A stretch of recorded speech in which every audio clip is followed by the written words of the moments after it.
Hi, welcome. We're going to get started because that's a full house. Nice to see some familiar faces. I'm Rebecca Cooney, and I am a strategic communication professor here at Murrow College. And I'm excited to be moderating this panel of wonderful experts who are going to self-introduce, so it's not so weird to have me do it. But I want to welcome you to Navigating the Truth, Tackling Misinformation and Disinformation in the Age of Communication, and our panelists. As communicators, journalists, Murrow alumni, and students, we share a core challenge and responsibility, which is fostering truth and accuracy and maintaining credibility in a fragmented landscape. The sheer volume of sources and sophistication of manipulation, together with a proliferation of polarization among audiences, make it difficult to earn and keep trust. It's not just about identifying falsehoods, but understanding why people believe them. Our panelists are going to explore how we uphold accuracy and fairness and transparency to foster understanding for informed decisions. And we're going to discuss how to navigate this complex landscape and reaffirm the vital role of truth in communication. Are we ready? Yes. We're going to solve it all. Let's get it. Woo! Let's get it. So just a couple of housekeeping items. We are going to go through a series of questions and let the panelists speak, and we're going to leave time at the end for you to all ask questions. So I encourage you to get out those pens, write down questions as they come up, and be ready for that at the end. And we're going to go ahead and open with a little, if you've ever been in my classes, we do a lot of Mentimeters. We do some polls and surveys and whatnot. So we're going to get a little pulse on where everybody's at here. Excuse my awkward reach. There we go. So if you've never done Mentimeter, go to menti.com. Pull out your phones. This is a participatory experience. And you're going to use the code 34609296. Is everyone seeing that? 34609296. Get everybody on there. Starting to come up now. Here we go. Is it coming up? All right, there we go. Okay, well, getting some agreement. That's in real time. Love it. Yeah. There we go. I don't know how many people are in the room. The live thumbs is a good effect. Oh, I like that. This is fun. That's Yeah. new. That's great. All right, so we've got a second question. I'm hoping this is going to work. All right, so how digitally literate do you consider yourself? Basic Likert scale for all my researchers in the room. Very digitally literate, okay. It's cool to see. This is right fun. like Isn't it fun to this. see it in real time? Yeah. A lot of savvy people in the room. I think we have 4. Sorry. Okay. Panelists, you're absorbing. Okay. We're going to the next question. Where do you get your news? You can select up to 3. So we've got TV, like TV news, it could be local or national radio, podcasts, newspapers versus a news website, so print versus a website, kind of important. Social media, I put Reddit on there, all my subreddit friends, or word of mouth. A lot of people getting it on the streaming. New York Times, AP, NPR. Okay. I'm having your panelists take notes. Social media just as much as TV. That's cool. Yeah. Interesting. Stay inside. That's interesting, huh? Okay.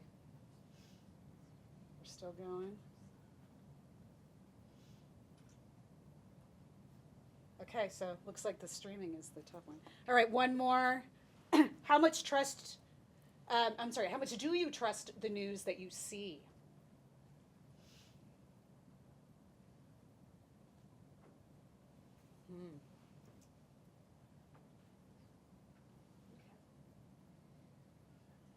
Moderately trust, like really in the middle. Okay. we wanted to set the stage to kind of get a little pulse of the room today, see where everyone's at. This is really instructive. All right, I think that's the last one, right? Yeah. Okay. All right, we're gonna go pop back to the questions here. Or yes. Don't share. Now what did I do? There we go. Yeah, there you go. Present full screen. All right. So before we dig in, let's have the panelists introduce themselves and let you get to know them a little bit. So, Renee. Starting with me. Yes. I'm Renee Radcliff, Sinclair, and when I was where you are today, I was just about ready to graduate with a degree in anatomy and physiology. So naturally, I became a journalist. And I started in print journalism, and from there got involved in politics, spent many years as an elected leader, and then lobbying for a national industry association, and then for a little company that sounds like a fruit and makes iPads, and all of those fun things. For the last 10 years, I have been incredibly fortunate to lead a very creative and smart and caring team at TVW. And if you don't know TVW, we are the state's version of C-SPAN, only so much better because we cover all three branches of government and we hire students from this program. So I'm just excited to meet all of you. Hi, everybody. Super happy to be here. My name is Dave Sonntag, and can't say I'm a Coug, I'm a Zag, but hey, I love the Cougs. I love the Cougs. Been to a lot of football games. But I have degrees in journalism and public relations from Gonzaga University. My career started with agencies, worked for a couple different marketing, communications, ad agencies. Then I got into higher ed. I spent 20 years in higher education, 15 of those years leading marketing and communications at Gonzaga University. And then had the itch and started shifting my career around. So the last year and a half, I spent on the leadership of USL Spokane, launching professional soccer in Spokane. Extremely fun working for that kind of a startup. But I'm shifting again, and now I'm going into the fundraising side of things. I'll be starting at Innovia Foundation next week as their Chief Philanthropy Officer. Exciting. Yeah, so thank you. Yeah. My name is Lacey J, and I graduated from WSU with a degree in broadcast journalism and political science. I went on to start my own social media agency when I was about 22, and I've done that for 14 years. So I have run and grown my social media agency basically from 8 months out of graduation at WSU, and done that for my whole career. This last year, after being on social media for so long and seeing the environment change, I, with one of my employees, wrote this book called Down the Rabbit Hole, Slowing the Spread of Misinformation and Propaganda on Social Media. We've just had such a first-hand look at what's happening on social media from so many different bubbles since we manage social media for businesses all across the country. And it's a little wild. And then one thing, maybe the most important to me, maybe you don't care. When I was here, I was one of the WSU Crimson Girls on the dance team as well. 4 years there, so that was super fun. And then now I also dance for the Portland Winterhawks ice hockey team in Portland. So keeping that alive. Awesome. So we've been talking for several weeks, and it was really hard to narrow down our curated list of questions. So we decided on a few. We'll get to as many as we can before we open up the floor to the larger group here. So our first question for the panelists is, what is the biggest challenge we face in navigating the truth in today's information environment, and why? So go for it, whoever wants to start. I'll go ahead. I think one of the biggest challenges is just the degradation in people's belief in truth. There's so much content being just pushed out towards people at every moment from every angle, and so much of it is meant to polarize people, and that's what's happening. And so all of a sudden the social capital that we have is going down, down, down. It's like Harry was talking about, our neighbors are not our enemies, but right now if you were to just ask somebody that's not the way people are feeling. We don't trust the people around us. We think that the beliefs that they have are so wrong and bad, and it doesn't matter which side we're on, we have that belief about each other. So that degradation of truth and social capital, with the onslaught of constant messaging coming at us, I think is probably the biggest challenge. So I'm going to agree. Just the sheer volume and speed at which new information is coming at us constantly forces us to start making decisions about what we're seeing. And when we do that, as humans, we gravitate toward to people and to commentary that already agrees with what we believe. And when we do that, we're not hearing an entirely different point of view.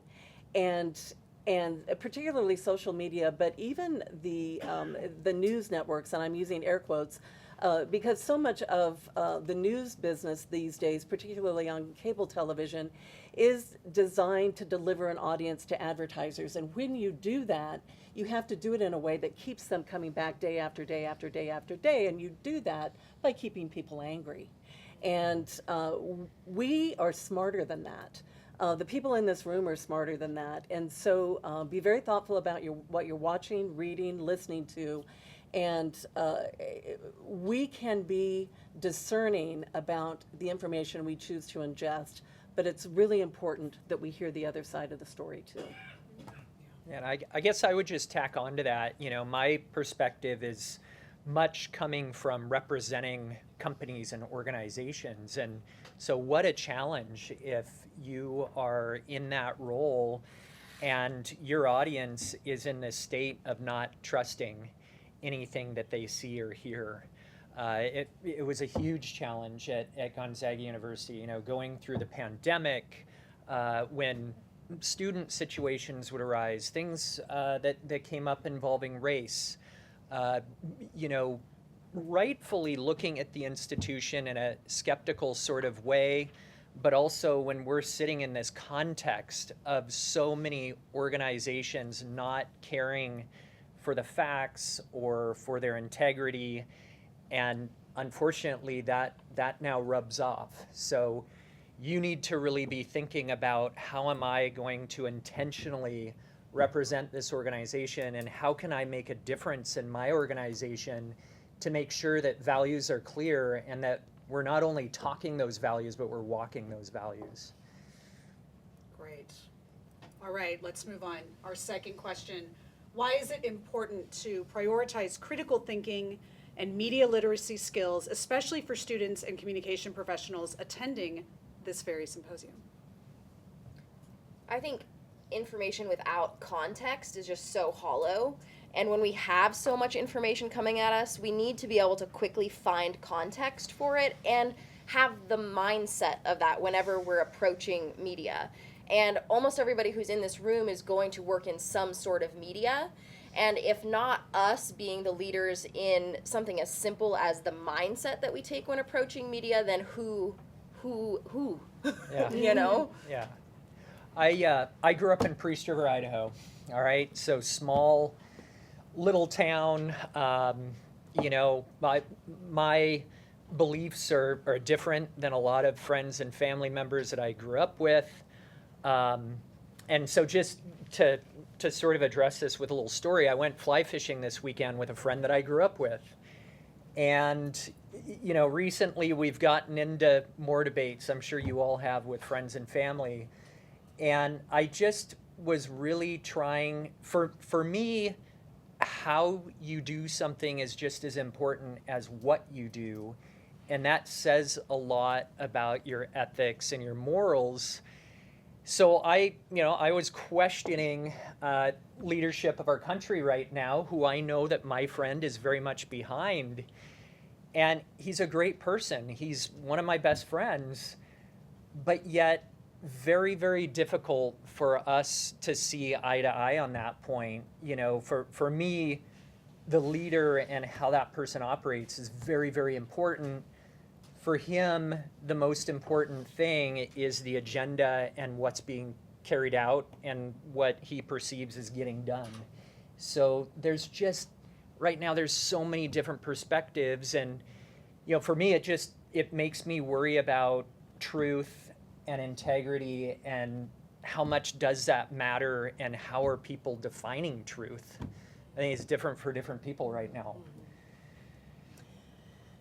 So, if you're going to work in media, and really, if you're planning to work in any branch of communications at all, and frankly, we are all communicators, whether we choose that as a livelihood or not, we are all communicators. The most important thing you have is your reputation. And so, if you are writing something, if you are repeating something that someone else has said or written, think first about how you are guarding the very precious thing that you have, which is your reputation, which is indicative of your character. It's the most important thing you own, and I just encourage you, I think critical thinking skills are a huge part of just thinking through how have I vetted this piece of information to know that I can share it with impunity and with integrity because I am staking my reputation on it. Yeah, that's really good. Even down to like anytime you comment something or share something on social media, Exactly. like that is an amplification of that profile's message, you know, and that means something. Yeah. Okay. 3. What fundamental shifts in communication technologies and media consumption patterns have most significantly contributed to the proliferation of misinformation and disinformation? I think one piece is just the conglomeration of ownership of media. When we have social media founders, will you go? Sure. There's a table that I have in our book where we break down the owners and founders of all social media companies, and we look at the numbers of like millions of monthly active users and the homogenous nature of the people who have founded these companies and the very few names that are on this table that are the gatekeepers of information for that many millions of people. If we rewound to, like Harry was talking about, the independent newspapers, there were many independent newspapers in one town. Well, that leads to a whole different diversity of thought, diversity of story, diversity of information that's coming through. And right now, the conglomeration of whether it's news media, print media, social media, there are a handful of owners who are driving agendas. And I think that shift in communication technology has had a huge impact on the spread of misinformation and disinformation. Go ahead. Go ahead. So, I'm the oldest person here today. When I was a child, every newspaper in our county was delivered at 3:30 in the afternoon, and it was the same newspaper, and we all read it. I remember reading it cover to cover before my dad got home from work at night, and I would put it all back very neatly so it would be ready for him to read that night. And then we would have dinner, and then we would watch a half an hour of local news and an hour of national news. And in our house, we didn't get CBS, so it wasn't Walter Cronkite, but it was Huntley Brinkley News Hour. And I grew up with that. In the late 70s, early 80s, we had the proliferation of cable news networks, which in some ways was amazing. CNN was the first, but before too long, Fox News and MSNBC came along, and all of a sudden we got back to the news not being a limited news cycle, but being 24 hours a day, 7 days a week. And when you have that kind of urgency about everything, you're making shit up. I'm sorry. You're adding opinion. It's mostly opinion, but you're talking about things that have not proven to be true yet. Mm-hmm. In your effort to be the first to air with something, facts are not being vetted, stories are not being vetted, and so we are constantly being bombarded with information, and we have become dead to it. It doesn't penetrate our sensibilities much anymore. And then the internet came along, and I have to read your book now because I'm very interested in what you have to say. But the internet created a system whereby anybody who has access to a phone is now a journalist and can say whatever they want, and nobody is fact checking that. And because we tend to look for things that support our existing point of view, we're in this hollow chamber of information that is designed to keep us distracted from what's really going on in this world. And I find myself doing this where I just can't look at it anymore. I can't read the news anymore. And I grew up loving the news. I can't watch it anymore. And yet, we need to. We need to be watching. But we need to be thoughtful about what we're watching and how we are using those critical thinking skills to determine what's true in our world and what we wish to consume. Not much more I can say to that. I feel like we're all compelled to scroll, and sometimes it's overwhelming for me being in marketing and communications and feeling like I need to be informed, whether it's the brands that I follow or the fans or constituents of my own organization. It's very overwhelming. There's just so much information, and you're compelled to scroll, but if you're scrolling, you're just seeing the headlines and the clips and the sound bites. So you've really got to stop and pause on those and find a way to read more, learn more, get more context. And what I've really been trying to do is when I do that and I see something that looks to be from a particular point of view, I try to find the same story on an alternative network.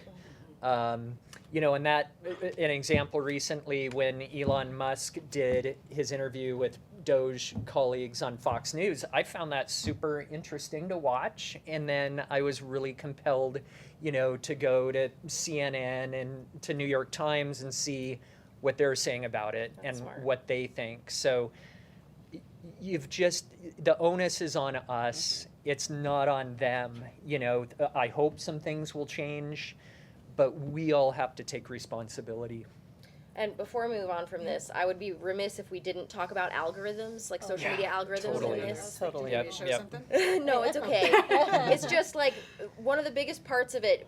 Everybody in this room, like we saw, is like level 4 digitally literate. So we get it, right? But there's a vast majority of people who don't really understand how the content ends up in front of them.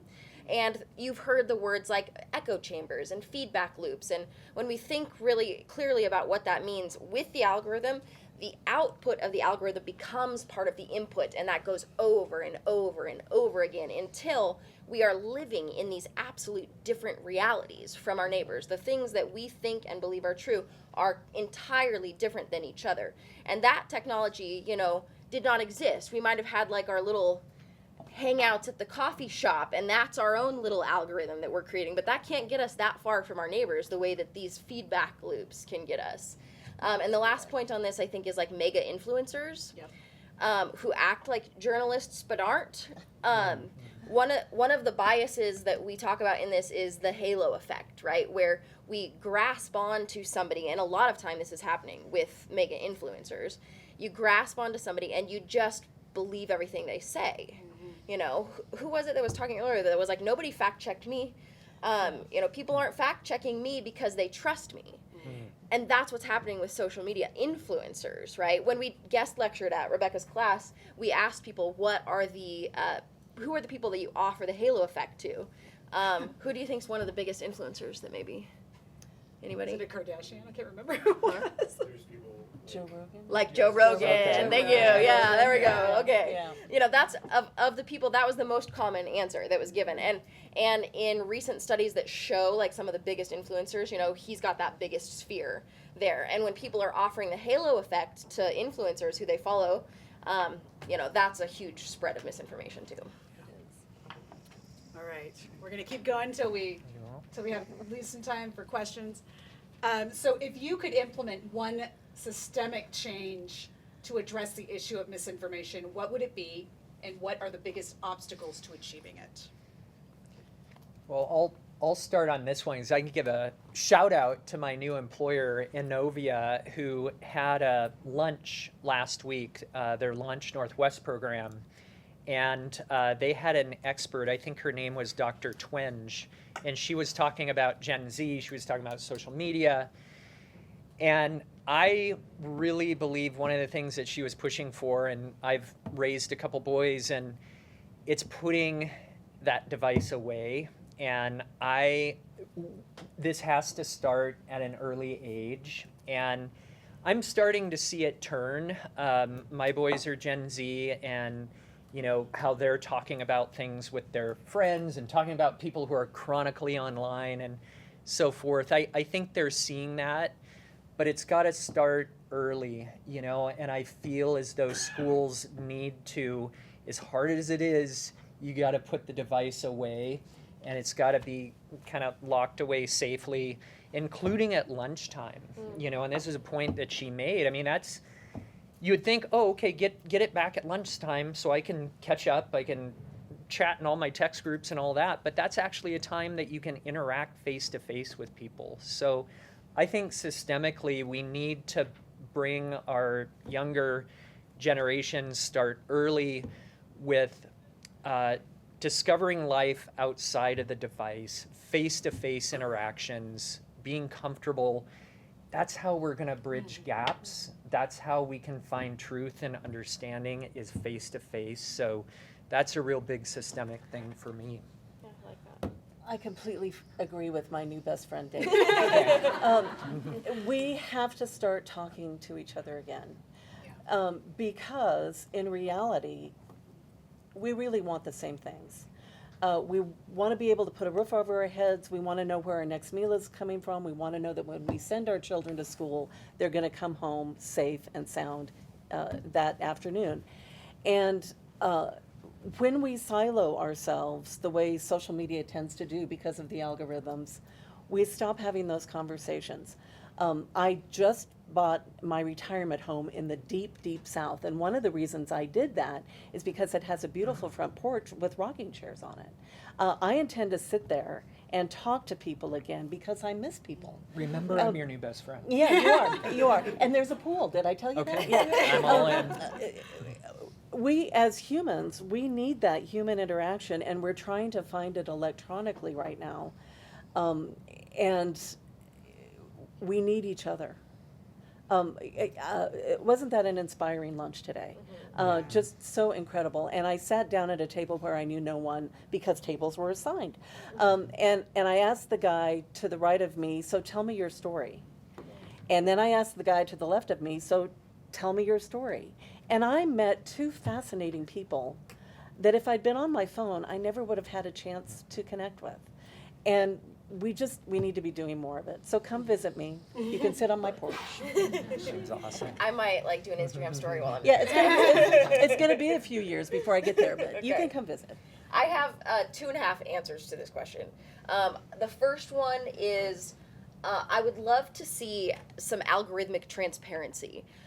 As somebody who has managed like hundreds of brands and organizations, including ones that fall under the categories of social issues or political issues, which basically has anything to do with race or any sort of power dynamic, I would love to just have a printout of like what are the words that are being censored some. I can tell it's happening, you know. I can sell shoes on one account and try to promote a Latino leadership organization, and they're not apples to apples, you know. And so I would love to be able to have some forced transparency around what pieces of information are being amplified and what pieces of information are being brought down some. That I would love to see some legislation around that. Another piece that I think is probably the most important is digital literacy education at every level. As simple as like if we've got preschoolers and we're pulling up a YouTube video to show them that's like about weather, maybe at the end or at the beginning of that we're clicking on the profile of whoever created that YouTube account. Oh, let's see what we can learn about the person who created this. Okay. Oh, look at their about information here. They've been doing this for 10 years. How cool, you know? As simple as that kind of digital literacy education at every level. I think that's really important. I could also see it potentially being funded the same way that like tobacco companies have been sued in a way that they then have to pay for programs in schools to fight addiction and give people some education around addiction. And then the last piece, Katie Miller, who I don't know if she's here or not, but she interviewed me for a paper. It's a WCU student right now. And her idea was, well, can't we get the social media platforms to actually crack down on the community guidelines that they have in place? Like the fact that accounts are so widely hacked and then bot comments are coming out on so much content, that's already against community guidelines. Can we not have like profiles that have to be verified in order for people to create content and comment on content? I could see that being a solution. But the biggest obstacle to achieving it is like legislators who even know what an algorithm is. Right. You know, and it'll take us a little time to get there. It's not impossible, but it's not an easy place to legislate around social media at all right now. Yeah. No, it is not. All right, so beyond fact-checking, what other strategies are essential for fostering a more discerning and informed public?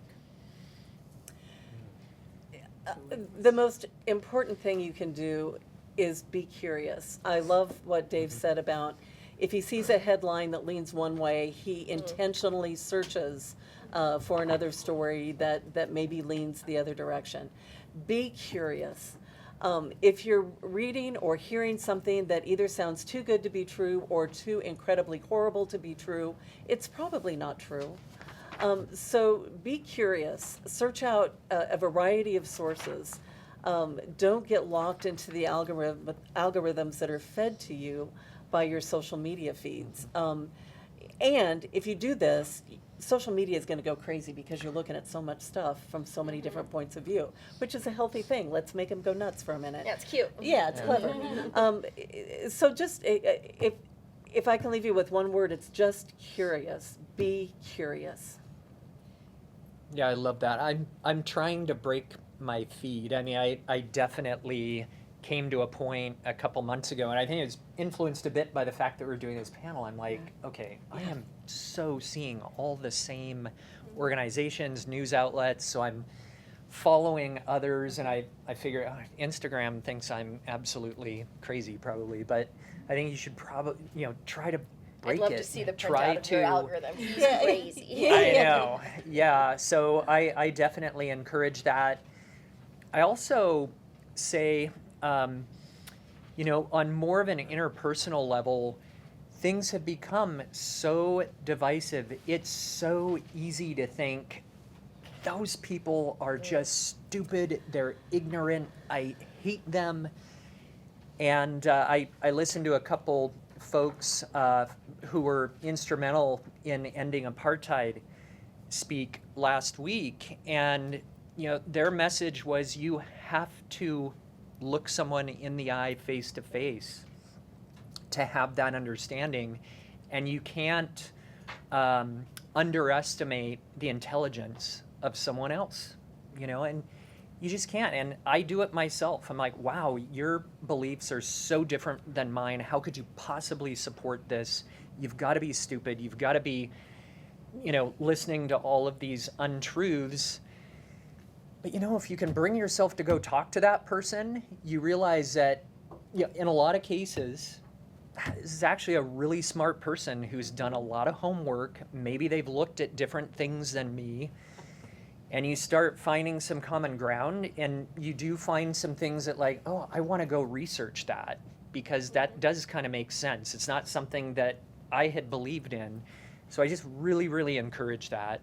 It's not easy to do, but we're going to have to do it. Yeah, I think beyond fact-checking, therapy is pretty essential. Yes. The reason that this stuff works is because it triggers us. Absolutely. And if we just can put in install some things in our brain that when we feel ourselves get triggered, we become aware of it instead of following the path that it's trying to take us on. That's why half this book about technology is about biases. It's about how we think and how we perceive information. And that has just as much to do with information technology and the way it works, because you better believe that the content creators and the people who are using that are using it against us. And so why not have us be educated enough that we can be aware of that, it happens to me all the time. If I get triggered, whether it's something where I'm really upset about a piece of content, or I'm really validated by a piece of content, both of those things are tools to drive me further down a path that leads me further away from your porch, you know? So I think that's a bit just really emotional awareness, emotional intelligence, and especially self-awareness, so that we are not just drawn one way or another, but we are really paving our own path. That is critical. And I'm very controlling. I have an employee in the back of the room who will tell you I'm very controlling. And when I feel those things happening to me in my own head, I immediately say, you don't get to control me like that. I'm in charge. So just be aware of it as you're reading things that touch those spots in you that just make you red hot, either in a good or a bad way. And just don't let other people be controlling you like that.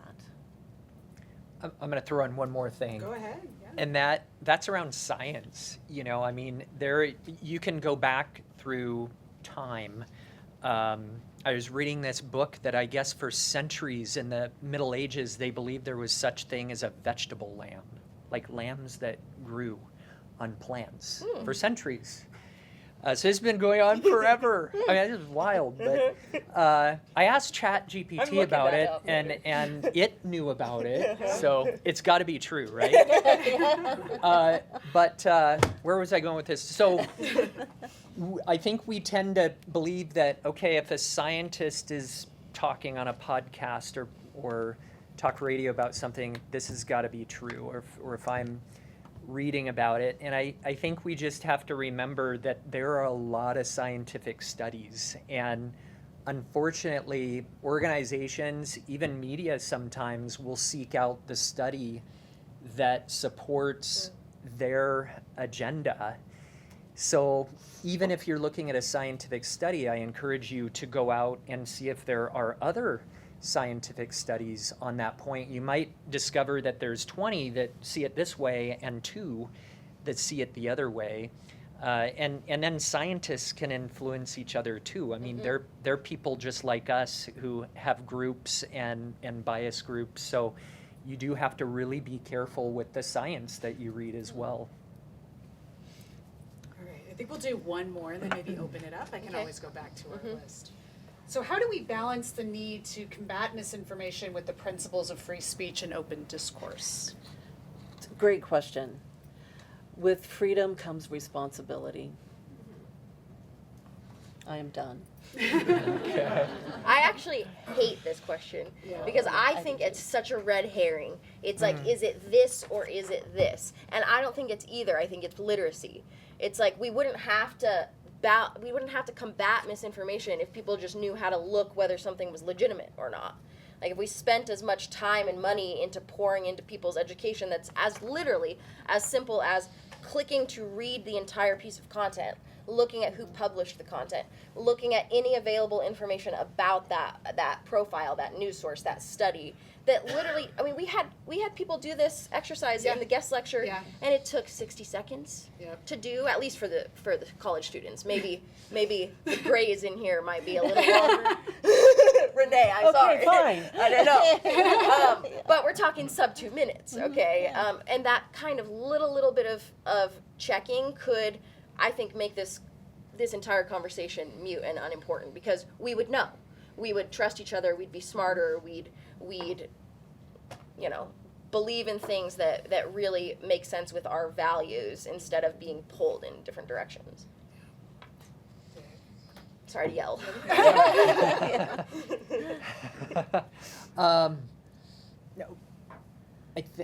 Gosh, what can I add to that? I don't feel like we can shut down. This isn't a time to shut down free speech. I think it's really difficult because, I feel like it's starting to get as though some people are saying, well, that's not free speech because I believe this, and that's not free speech because I believe that. And we can't do that. And I think it goes back to the onus being on me and all of you. We have to allow free speech. You may hear things that might trigger you in a certain way, or don't align with your beliefs, but we can't shut that down. You have to own the responsibility. We're all very intelligent people, and we can go out and hear other points of view and do some research and decide, what do we want to believe? What do we want to follow? What do we deem as the truth that aligns with our values? So the onus is on us. I like that. So I can ask more questions, but I'd love to open it up. So go ahead. So, And speak up, this room's a little bit. Sorry. Yeah. So you brought this up with the sort of the vegetable lamb thing, but I'm curious how long you guys feel we're going to feel the effects of, I'm going to refer to it as like the Jaws effect, right? Where people started getting really afraid of sharks because of the misinformation that came from that book and movie, and it's still felt today environmentally, it's still felt today socially, like there's still this stigma around it, and that was pre-social media. So with the virality that social media carries, how long is it going to take to reduce the ramifications of that, or just sort of turn the tides back towards something that isn't so harmful?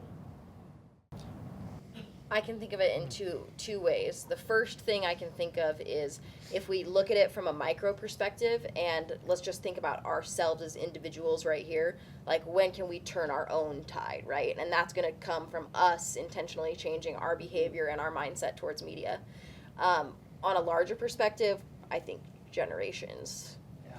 Honestly, it's going to be slow because it's so powerful. And it's got hooks in society in all directions, and I think our kids are going to be in a better position than we are, but I think it's going to be kind of painful. It's a sad answer. Other thoughts? So, I'm thinking about this in two ways. One is the information, and one is what we're seeing happen on a policy level right now. And information, we can change our behavior today. Yeah, exactly. And start a ripple effect if we're working with our children. Lacey talked very eloquently about digital literacy at all ages. Those kinds of things start to turn back the Jaws effect. Great analogy, by the way. And tell all your teachers you get extra credit for the suspenders. However, we have to look at generationally what today's habits mean to tomorrow's kids. And I think we can have an impact on it. Do we completely turn it back? I'm not sure. I think it will be generations if we choose to start our own behavior modifications today. Right. Yeah. No, I agree. And as a parent, we're always trying to model what we want in our kids too. So as parents, it's really hard to do, but you have to start changing your behaviors as well, or that's never going to happen. Yes. With the impact of influencers and people just being able to post on social media in general, do you think that the work of a college education as a journalism major will become obsolete? Such a good question. That is a good question. I mean, I learned every bit of my editing skills from my journalism classes. That journalism, what is it, 300? Com 300? Yeah, that was my one. I saw Roberta here. That was my one B plus in all of my, and that was tough. But those skills I don't think I would have learned anywhere else. Those skills about accuracy. Yeah. And I didn't even end up working in journalism, right? I worked in social media, where we have to put out hundreds of pieces of content a week for lots of different businesses, and they have to be right, they have to be correct, they got to be grammatically correct, etc. So I don't think that the idea of a journalism degree, it will be obsolete. I think most importantly because in the collegiate setting, when we have other people who have done this for decades, it gives us this greater foresight, this larger and longer perspective on information flow, because we've been around during different types of technology. And the importance of accuracy never really falters. That still is extremely important. And I know that personally, I would not have got that value without being in a university setting and being around people who were in practice of this for decades. So journalism is not going away. Good journalism is not going away. It looks different, and it's going to continue to look different. None of us are getting newspapers at 3:30 in the afternoon anymore. But there is a role for good, smart, honest, integrity-filled journalists in this world. But it's just going to look different. And no matter what area of interest you have in media or in communications at all, the ability to write and write well is critical to success. The ability to write and inform and to write and persuade And listen. Incredibly important, all of that. And you're learning that here. And those are skills, whether or not you work in journalism or not, those are skills that will serve you your entire life. Even if you're going to be an influencer, you'll be better. You'll be 100% better because of the education that you have as a journalist. Absolutely. And I could not agree more. I have never worked as a journalist when I was at GU, well, other than on the Bulletin at Gonzaga. I thought I was going to be a journalist. I'm but about ready to offer you a job. Now I'm all flustered. I just accepted a job. No, but it will those skills are unbelievable. So I worked in ad agencies and PR firms for a little over 8 years. And if you were at the presentation here before lunch with Roger, he said, if you can take a lot of information and distill it, you're gold. And I was like, absolutely. I've said that over and over to students that I've worked with. And you learn those skills and how to do that, how to listen, how to research, how to distill. You're going to do that. That will make you so valuable in any business.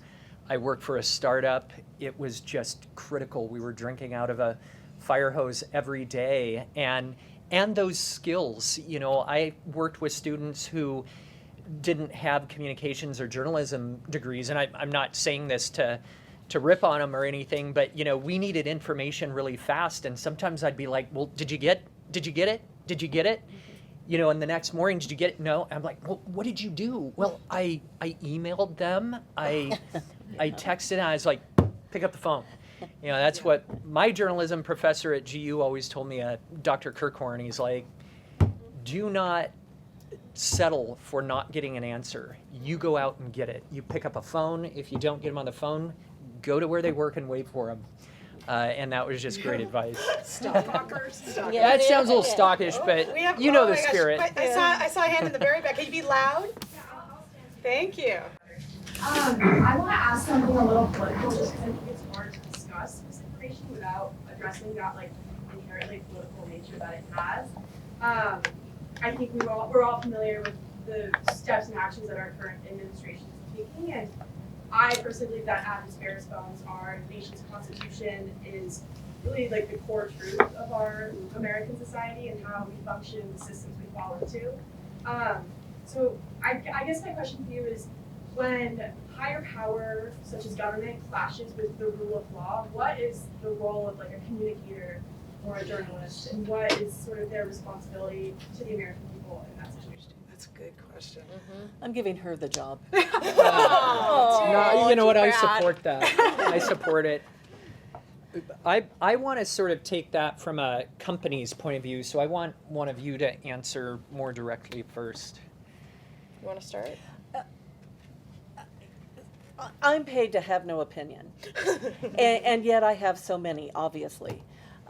And I agree with you that the Constitution, the Bill of Rights, all of our founding documents have been a wonderful, grand experience for 250 years, and it's all at risk.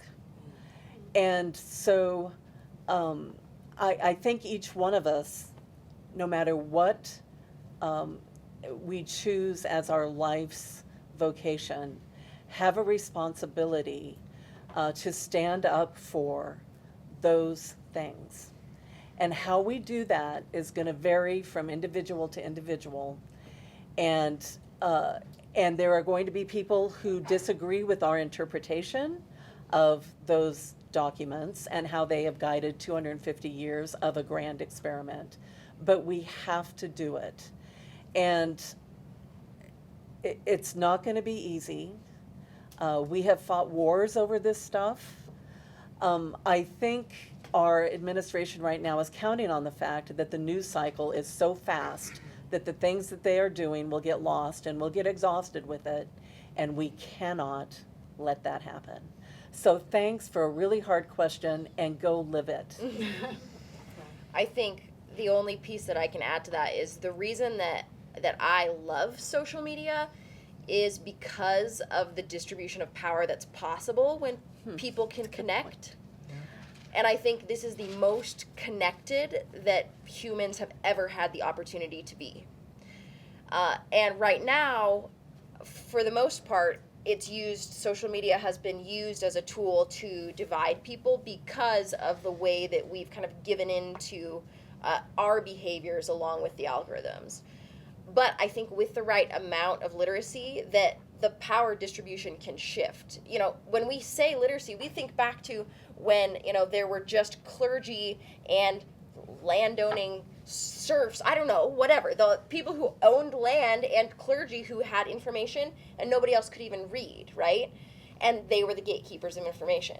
And you could only learn at the pace that could be moved. But with social media right now, we have the capacity to connect and learn anything we want. Period. We just have to actually use it. And I think it can be used in a way that distributes power so that there's less of a concentration of power. And I think that's maybe our responsibility as our individual little channels as communicators is, can we take that responsibility and really try to connect with people using this technology? And Dave, you wanted to speak from a... Meh. He goes, Well, nah. well, I think it takes off course. I'd rather have more questions. Well, we are down. Okay, Yeah. so maybe one more because we are almost at the top of the hour and we want to be respectful to the next group. I saw you in my corner. Yeah. Thank you. I'm honored. So, we talked a lot about misinformation, but I also want to touch on disinformation, which I think we all know is intentional. And in our environment, it's hard to deny that it's also very organized. It happens from like all kinds of spectrums, from like just kind of fudging a perspective to like straight up fabricating statistics. And it's happening across like multiple sectors of media, like targeting different audiences.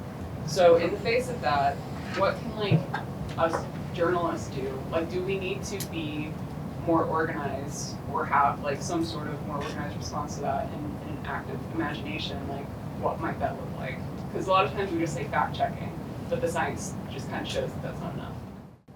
Yeah, because there's a study or a paper that just came out from some ASU professors that says the issue with misinformation and disinformation is mostly polarization, and that actually going after and trying to correct the misinformation and disinformation has very little effect. Right. And that the actual effect that has the strongest is to bring the poles closer together. And so it makes me wonder a little bit if the work like Harry was talking about, where we're telling stories about neighbors, where we're actually prompting people to learn more about the people in our communities and engage with the people in our communities. It's interesting that could be the answer, but we're less fooled by misinformation and disinformation if we trust the people around us. So that might be a way to have to do that. Yes, obviously we have to speak to and report and say, all right, this is what was said, this is what the research says.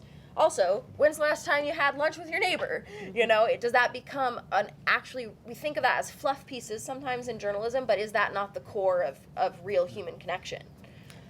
So I loved Lacey's answer. The more we try to combat something, the more we lend credence to it, yep. And the more credible it becomes. Yep. I loved Harry's comments today about let's tell stories about real people. And I'm old school.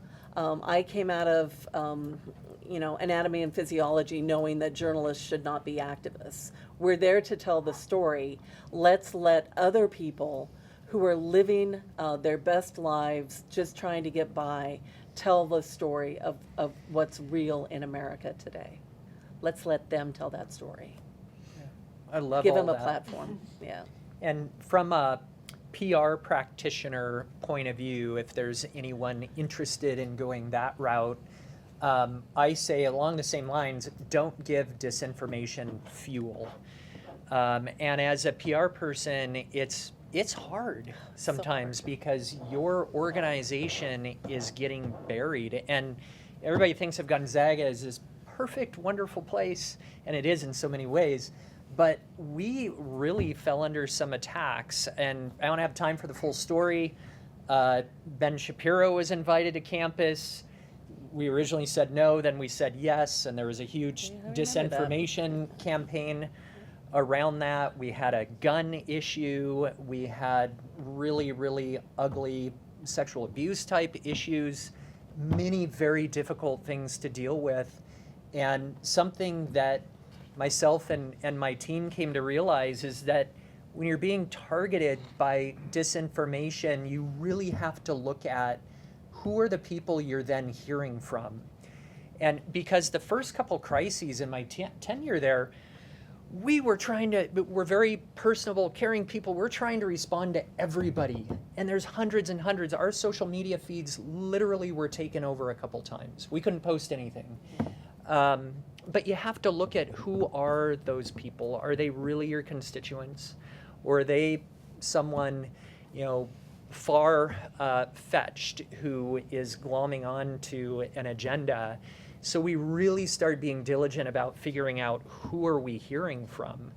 And it sounds tough, but do we care about these folks? Are they really invested in Gonzaga University? And we got to the point where that saved us a lot of time and effort. And by not responding, we found that it went away faster. And that was good from a PR standpoint because often it was disinformation that was coming at us.